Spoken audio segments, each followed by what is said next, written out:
malapit na mamatay. Chewy. Wala namang gamot eh.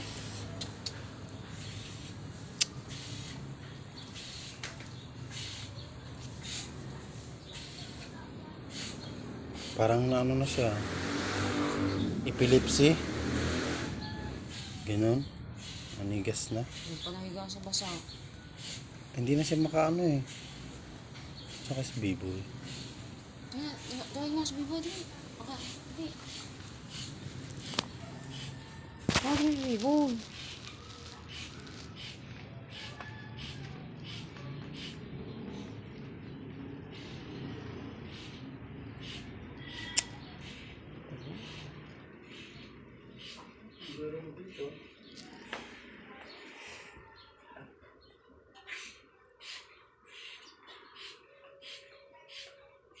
Tapos na tayo